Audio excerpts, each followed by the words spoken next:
And I'm in Drumbeg Parish Church. I'm in the new section of the graveyard, although some of the graves in here are quite old too, and there's an awful lot of pilots who died in the Second World War in here.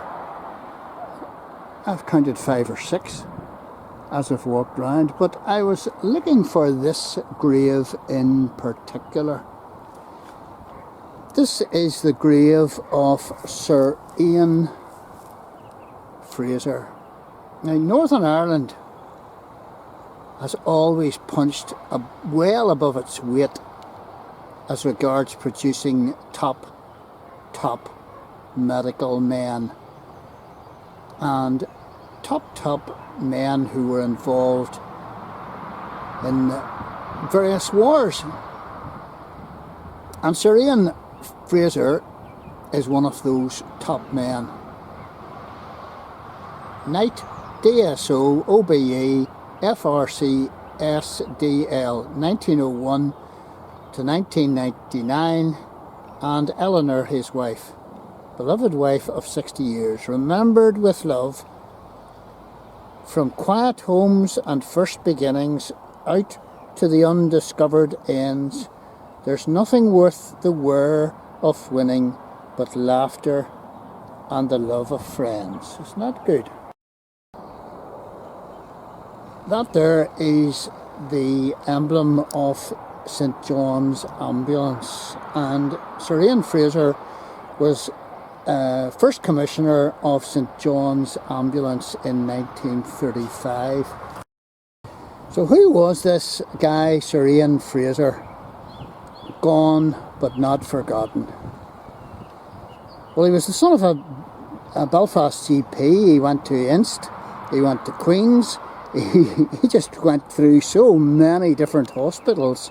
Guy's Hospital London, Middlesex Hospital, then he went to Paris and Vienna hospitals, and as I say, he was first commissioner of the St John's Ambulance Brigade in 1935.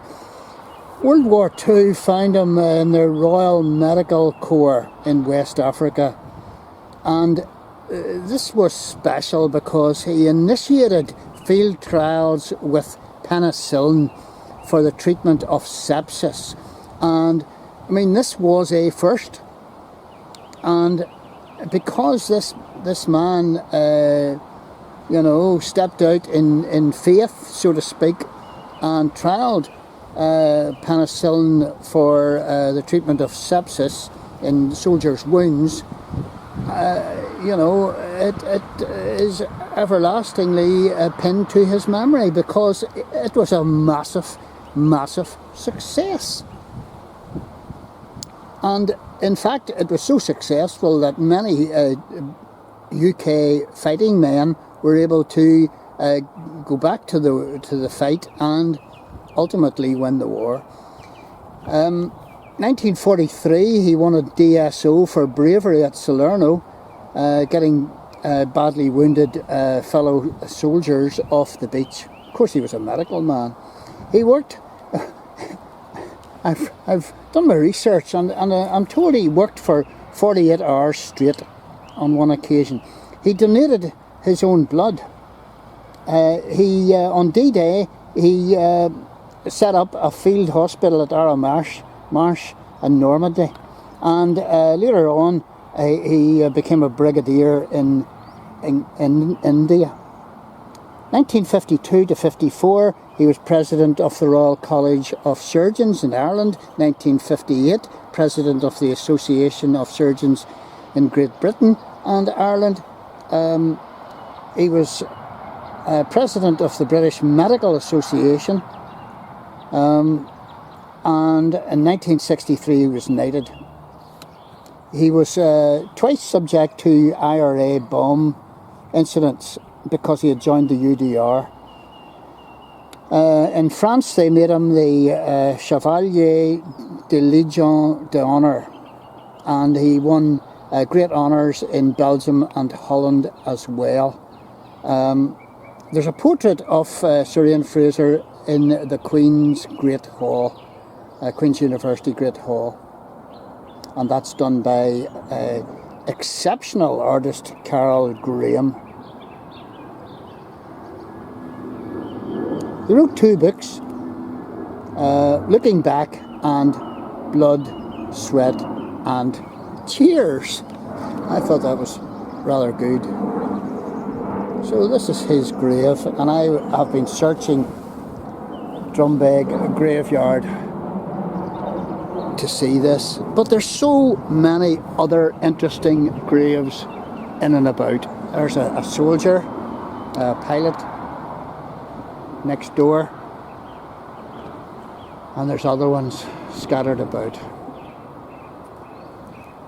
and I must come back and see what else I can find, because graveyards are so interesting, and this one actually is, it's just a haven of peace and tranquility, set beside the river Lagan, under the shade of these firs. And as I always say, folks, come and see it for yourself. Graveyards are not, you know, scary places. They're places of immense interest and history. So come and check it out and read the stories of some of our forefathers, to whom, no doubt about it, we owe an immense debt of gratitude.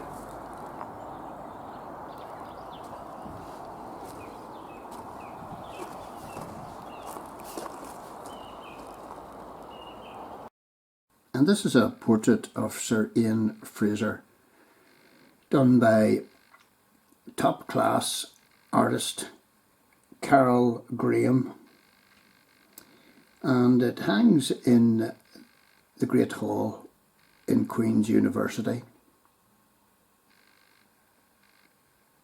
Sir Ian Frazer, top surgeon, 1901-1999, and he has a whole list of letters after his name, and I'm not too sure what they are, but somebody will be kind enough to tell me, I'm sure. So it's FRSE, PRCSI, PBMA, DSO, OBE, and of course he was Sir Ian. Sir Ian Frazer, gone but not forgotten.